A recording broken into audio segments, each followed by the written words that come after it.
اہمیت ہے، دنیا میں رہنے کی اہمیت ہے، وہ کیا ہے، کس طرح رہنا چاہیے، اور جب بندہ اس دنیا کو چھوڑ کر آخرت میں جائے تو کس حال میں اگر وہ جائے گا، تو وہ اس نے کامیاب زندگی دنیا میں بھی گزار دی تو آخرت میں بھی گزار دی۔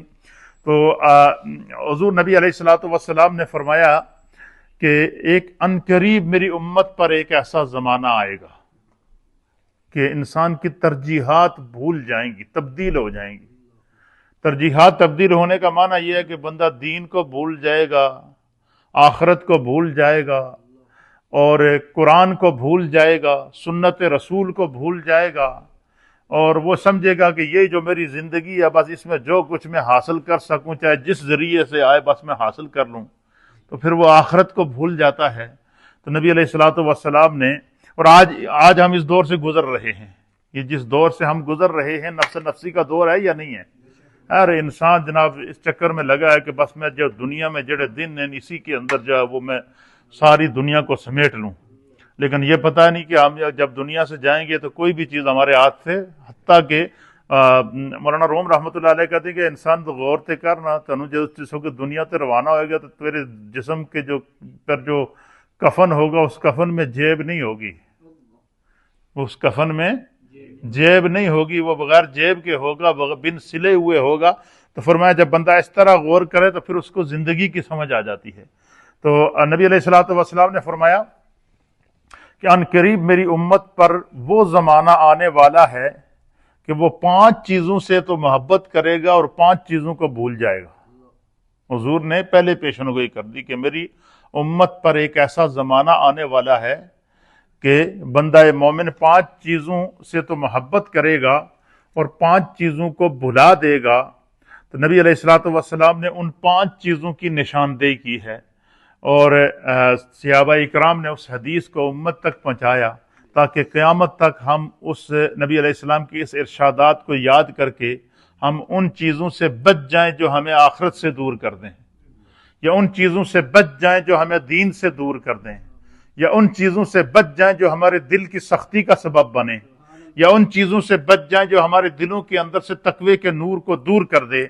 تو اللہ کے حبیب علیہ الصلوۃ والسلام نے فرمایا، حضور نے فرمایا کہ میری امت پر ایک ایسا زمانہ آئے گا، ان میں سے 5 چیزوں میں سے پہلی چیز کیا ہوگی؟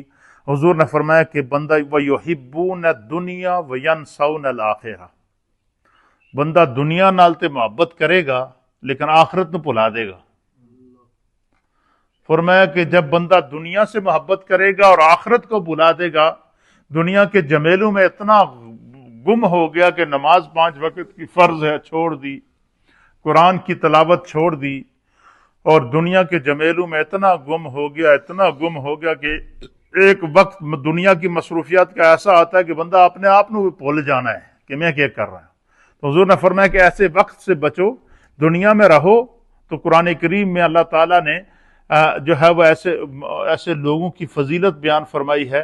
اللہ فرماتا ہے کہ میری محبوب کی امت میں سے کچھ ایسے لوگ بھی ہیں کہ رجال، وہ ایسے اللہ کے بندے ہیں کہ وہ کاروبار کر رہے ہوتے ہیں، تجارت کر رہے ہوتے ہیں، مارکیٹ کے اندر ہوتے ہیں، لیکن ان کا پورا دن مصروف ہونے کے باوجود بھی ان کا دل اللہ کی یاد سے غافل نہیں ہوتا ہے، ان کا دل اللہ کی یاد سے غافل نہیں ہوتا۔ وقت پر نماز ادا کرتے ہیں، کاروبار کے ٹائم کاروبار کرتے ہیں، نماز کے ٹائم نماز ادا کرتے ہیں، دنیا کی مصروفیات کے وقت اپنی مصروفیات کو جاری رکھتے ہیں، لیکن کبھی بھی دل اللہ کی یاد سے یا خوف خدا سے خالی نہیں ہوگا۔ تو نبی علیہ السلام نے فرمایا کہ میری امت پر ایک ایسا وقت آئے گا کہ لوگ دنیا کی محبت میں اتنے کھو جائیں گے، وہ یحبون الدنیا، اور دنیا سے محبت کریں گے، دنیا کے مال سے محبت کریں گے، دنیا کے اقتدار سے محبت کریں گے، دنیا کے اختیار سے محبت کریں گے، دنیا کے جاہ و جلال سے محبت کریں گے،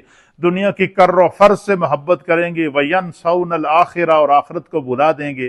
حضور نے فرمایا دنیا میں رہو، حتیٰ کہ نبی علیہ السلام نے دعا کا طریقہ بتایا۔ حضور نے فرمایا جب اللہ سے دعا کرو تو دعا کرو ربنا آتنا فی الدنیا حسنہ، اے اللہ میں نو دنیا دیں لیکن چنگی دنیا دیں، اچھی دنیا دیں، وفی الآخرۃ حسنہ، اور آخرت میں بھی مجھے اچھائی عطا فرما۔ تو حضور نے فرمایا کہ جب بھی اللہ سے دعا مانگو تو اچھائی کی دعا مانگو، اور دنیا جب بندہ اس طرح کی دعا کرتا ہے کہ ربنا آتنا فی الدنیا، اے اللہ دنیا میں جو کچھ بھی تو مجھے عطا کرنا چاہے وہ مجھے ضرور عطا کر، لیکن اس حال میں عطا کر کہ میں آخرت کو نہ بھول سکوں، میں ایمان کو نہ بھول سکوں، میں تقوی کو نہ بھول سکوں، میں فرائض اور واجبات اور احکامات کو نہ بھول سکوں۔ فرمایا جب بندہ اس نیت کے ساتھ اپنی زندگی گزارتا ہے نا، پھر فرمایا کہ اللہ تعالیٰ اس کو دنیا بھی دیتا ہے، آخرت بھی دیتا ہے، دنیا میں بھی عزت دیتا ہے، آخرت میں بھی عزت دیتا ہے۔ اور میں اکثر یہ حدیث آپ کو سنایا کرتا ہوں کہ نبی علیہ الصلوۃ والسلام نے فرمایا کہ جس بندے کو اللہ دین کے اعتبار سے عزت عطا فرما دے نا، اس کو اپنے رب پہ یہ ایمان ہونا چاہیے کہ اللہ اس کو قیامت میں بھی عزت عطا فرمائے گا، قبر میں بھی عزت عطا فرمائے گا، آخرت میں بھی عزت عطا فرمائے گا۔ لیکن یہ اس صورت میں ہوگا کہ بندہ کیا دنیا میں رہتے ہوئے آخرت کو نہ بھولے، فرائض کو نہ بھولے، واجبات کو نہ بھولے، 5 وقت کی نماز کو نہ بھولے، حج کو نہ بھولے، زکوٰۃ کو نہ بھولے، جو فرائض ہیں ان کو نہ بھولے، جو احکامات ہیں ان کو نہ بھولے، جو واجبات ہیں ان کو نہ بھولے، جو جس معاشرے کے اندر رہ رہا ہے اس معاشرے کی جو ذمہ داریاں ہیں ان کو نہ بھولے۔ سب کچھ ہونے کے باوجود اس کا دل آخرت کے ساتھ لگا رہے، اس کو اپنے گناہوں کو یاد کر کے ہمیشہ استغفار کرتا رہے، اس کا دل ایمان کے نور سے ہمیشہ منور رہے۔ فرمایا جب یہ کیفیت ہوگی، فرمایا وہ بندہ اگر دنیا میں رہے گا اللہ اس کو دنیا میں بھی سرخرو رکھے گا، قبر میں جائے گا پھر بھی سرخرو۔ لیکن کوئی چنگا بندہ ٹر جائے تو اس کو جانے کے بعد بھی ہم اس کو یاد کرتے ہیں یا نہیں کرتے ہیں؟ ہم اس کی اچھائیاں بیان کرتے ہیں یا نہیں کرتے ہیں؟ آج داتا علی حجویری کو دنیا سے گئے ہوئے 1000 سال گزر گئے ہیں، تو آج داتا کا ذکر ہے یا نہیں ہے؟ امام اہل سنت امام احمد رضا محدث بریلوی رحمۃ اللہ علیہ کا 100 سال سے زائد ہو گئے دنیا سے گئے ہوئے، ان کی تعلیمات آج بھی ہماری رہنمائی کر رہی ہیں یا نہیں کر رہی ہیں؟ ان سے بھی پرانے قرون اولیٰ کے دور کے اندر صحابہ اکرام کو دیکھ لیں، اور تابعین کو دیکھ لیں، تبع تابعین کو دیکھیں، ائمہ مجتہدین کو دیکھیں، اولیاء کاملین کو دیکھیں، وہ دنیا سے چلے گئے، ان کو سینکڑوں سال ہو گئے، لیکن آج بھی دنیا ان کے افکار کو یاد کرتی ہے یا نہیں؟ اس لیے کہتے ہیں کہ انسان کی جو نیکی ہوتی ہے وہ کبھی اس کو مرنے نہیں دیتی۔ پہلی چیز کیا ہے کہ حضور نے فرمایا کہ ایسا زمانہ میری امت پر آئے گا کہ وہ یحبون الدنیا وینسون الآخرہ، کہ وہ دنیا سے تو محبت کرے گا، آخرت کو بھلا دے گا۔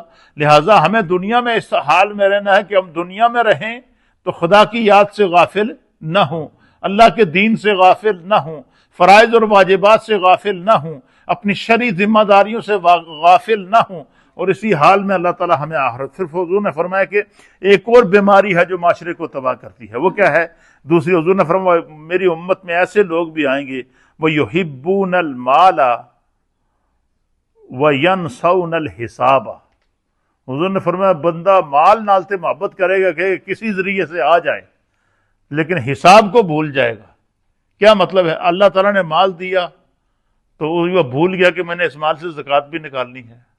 اللہ نے مال دیا، وہ بھول گیا کہ کیا یہ مال کسی حلال ذرائع سے آ رہا ہے یا کہ نہیں آ رہا ہے، کہیں ایسا نہ ہو کہ یہی مال میرے لیے عذاب کا باعث بن جائے۔ تو فرمایا کہ ایسا لوگ دنیا کی محبت کے اندر اس قدر کھو جائیں گے۔ اس لیے جب بھی اولیاء اللہ کی مجلس لگتی ہے نا تو وہ ہمیشہ فکر آخرت کے اوپر زور دیتے تھے تاکہ انسان کے تقوی کا نور اس کے اندر موجود رہے۔ تو فرمایا ایک ایسا دور آئے گا کہ وہ یحبون المال، انسان مال سے تو محبت کرے گا، وینسون الحساب، اور حساب کو بھول جائے گا۔ اور تیسری چیز کیا ہے؟ نبی علیہ الصلوۃ والسلام نے فرمایا کہ میری امت میں ایک ایسا دور آئے گا وَيُحِبُّونَ الْخَلْقَ وَيَنْسَوْنَ الْخَالِقَ، بندہ مخلوق نال ایک دوجے نال تے پیار کرن گے، ایک دوجے دا تے خیال رکھاں گے، ایک دوجے نال دوستیاں تے نبھاواں گے، وَيَنْسَوْنَ الْخَالِقَ، اور جس رب نے پیدا کیتا اس رب نے بھول جائیں گے۔ اس لیے فرمایا کہ جب دنیا میں رہو تو الحب للہ، جس سے بھی محبت کرو اللہ کی خاطر محبت کرو، والبغض فی اللہ، جس سے بھی بغض رکھو اللہ کی خاطر بغض رکھو، اپنی ذات کی خاطر یا اپنے نفس کی تسکین کی خاطر اس طرح کا فیصلہ نہ کر۔ دنیا میں بھی اگر کسی سے محبت کرتے ہو تو اس لیے کہو کہ اللہ تعالیٰ نے مومن کا مومن سے رشتہ قائم کیا کہ المسلم اخو المسلم، کہ مسلمان کا کیا ہے؟ بھائی ہے۔ تو فرمایا کہ لوگ خلق یحبون الخلق، لوگ مخلوق سے تو محبت کریں گے، وَيَنْسَوْنَ الْخَالِقَ، اور خالق کو پیدا کرنے والے رب کو بھول جائیں گے۔ فرمایا ایسی زندگی نہ گزارنا۔ اور چوتھی چیز کیا ہے؟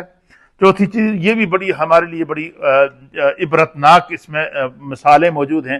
حضور نے فرمایا میری امت پر ایک ایسا دور آئے گا وَيُحِبُّونَ الذُّنُوبَ وَيَنْسَوْنَ التَّوْبَةَ. حضور نے فرمایا بندہ گناہ سے تو محبت کرے گا، توبہ کرنا بھول جائے گا. اور یہ چیزیں ہم میں پائی جاتی ہیں یا نہیں پائی جاتی ہیں؟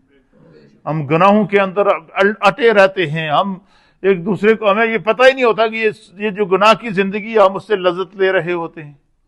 تو فرمایا کہ وَيُحِبُّونَ الذُّنُوبَ، بندے گناہوں سے محبت کریں گے، وَيَنْسَوْنَ التَّوْبَةَ، اور توبہ کو بھول جائیں گے. اس لیے حضور علیہ السلام کی حدیث ہے، حضور نے فرمایا کہ جب تم سے کوئی گناہ ہو جائے تو فوراً استغفار کرو. کیا کرو؟ فوراً استغفار کرو. اور فرمایا کہ استغفار کرنے کے بعد فرمایا فوراً نیکی کرو تاکہ اس گناہ کا کفارہ ادا ہو جائے. اور ہمیشہ اللہ تعالیٰ سے سچی توبہ کرو، ایسی توبہ کرو کہ دوبارہ اللہ سے عہد کرو کہ بھئی یہ گناہ جو مجھ سے سرزد ہو گیا، میں کوشش کروں گا کہ دوبارہ زندگی میں مجھ سے یہ گناہ سرزد نہ ہو. اور اسی توبہ کو توبۃ نصوحہ کہتے ہیں. نبی علیہ السلام نے فرمایا کہ ایسا دور میری امت پر آئے گا وَيُحِبُّونَ الذُّنُوبَ وَيَنْسَوْنَ التَّوْبَةَ، کہ وہ گناہوں کو سے تو محبت کرے گا اور توبہ کو بھول جائے گا. لہٰذا اس حدیث میں ہمارے لیے پیغام یہ ہے کہ گناہ ہو جائے تو انسان کا روح کانپ جانی چاہیے، اس کا دل کانپ جانا چاہیے، اس کی جو کیفیت بدل جانی چاہیے کہ بھائی مجھ سے یہ گناہ ہو گیا اور میں اللہ سے اس کی سچی توبہ کرتا ہوں. اور پانچویں چیز کیا ہے؟ نبی علیہ السلام نے فرمایا کہ میری امت پر ایک ایسا دور آئے گا، اللہ اکبر. حضور نے فرمایا یحبون القصور وینسون المقبرۃ.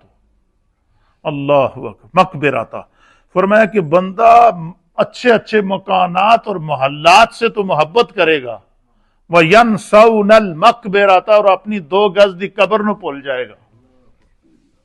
آپ مجھے بتائیں کہ بڑے سے بڑے بادشاہ جن کی زمینیں اور محلات پوری دنیا کے اندر پھیلے ہوئے ہیں، وہ جب فوت ہوتے ہیں تو محلات ادھر رہ جاتے ہیں یا نہیں رہتے ہیں؟ وہ شاہی محل ادھر رہ جاتے ہیں یا نہیں رہ جاتے ہیں؟ آخر کیا 2 گز کی قبر ملتی ہے؟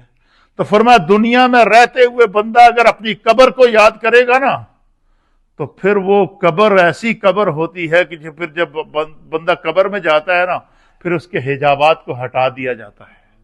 جب حجابات ہٹ جاتے ہیں تو پوری دنیا وہ اپنے سامنے دیکھ رہا ہوتا ہے، آخرت کو اپنے سامنے دیکھ رہا ہوتا ہے، جنت کو اپنے سامنے دیکھ رہا ہوتا ہے. تو یہ اس حدیث کی روشنی کے اندر آج کل کے جو حالات ہیں، ان حالات کے پیش نظر ہمیں جو ہے وہ اپنی زندگی اور اپنی اداؤں پر غور کرنا چاہیے. تو وہ 5 چیزیں کیا نبی نے فرمائی ہیں، یہ بالکل بڑا آسان ہے، اس کو یاد کر لیں. پھر ان میں سے پہلی چیز کیا ہے کہ حضور نے فرمایا کہ بندہ دنیا سے محبت کرے گا تو آخرت کو بھول جائے گا. تو ہم نے آخرت کو نہیں بھولنا ہے. اور دوسری چیز کیا ہے؟ یحبون المال وینسون الحساب، بندہ مال نال تے محبت کرے گا لیکن حساب کو بھول جائے گا. لہذا اللہ اگر کسی کو مال و دولت دے تو اس کو اس میں سے زکوٰۃ بھی نکالنی چاہیے، اللہ کے راستے میں خرچ بھی کرنا چاہیے، اس کو نیکی کے کاموں کے اندر جو ہے وہ صدقہ و خیرات اور اللہ کے امور کے اندر اس کو لگانا چاہیے. اور تیسری چیز وَيُحِبُّونَ الْخَلْقَ وَيَنْسَوْنَ الْخَالِقَ، کہ بندہ مخلوق سے تو محبت کرے گا اور خالق کو بھول جائے گا. ہم نے ہر حال میں اپنے رب کو یاد رکھنا ہے، اور جس کو رب یاد رہتا ہے وہ گناہوں سے دور رہتا ہے. تو بندہ گناہوں سے دور رہے تو پھر اس کی حفاظت تو اللہ کی طرف سے وہ اللہ کی حفاظت کے حصار میں آ جاتا ہے. اور وَيُحِبُّونَ الذُّنُوبَ وَيَنْسَوْنَ التَّوْبَةَ، بندہ گناہوں کو تو یاد کرے گا اور توبہ کو بھول جائے گا. لہذا ہر حال نبی علیہ الصلوۃ والسلام حدیث کے اندر آتا ہے حضور اندازہ لگے نبی کی ذات وہ ہے کہ جنہیں اللہ تعالیٰ نے وجہ تخلیق کائنات بنایا ہے، جن کے صدقے اللہ تعالیٰ نے پچھلی امتوں کے بھی گناہ گاروں کی بخشش کرنی ہے، اور حضور کی پوری امت کے گناہ گاروں کی اللہ نے بخشش کرنی ہے، جن کی بخشش عامہ کا اعلان میرے رب نے سورہ فتح کے اندر فرمایا ہے. تو حضور علیہ الصلوۃ والسلام حدیث کے اندر آتے حضور دن میں 100 مرتبہ یا اس سے زائد استغفار کیا کرتے تھے. حالانکہ وہ نبی کی ذات وہ معصوم عن الخطا ہے، نبی وہ ہوتا ہے جو گناہوں سے معصوم ہوتا ہے. اس کے باوجود اگر حضور دن میں 100 مرتبہ استغفار کرتے ہیں تو ہم تو سر سے پاؤں تک سراپا گناہ ہیں. اس لیے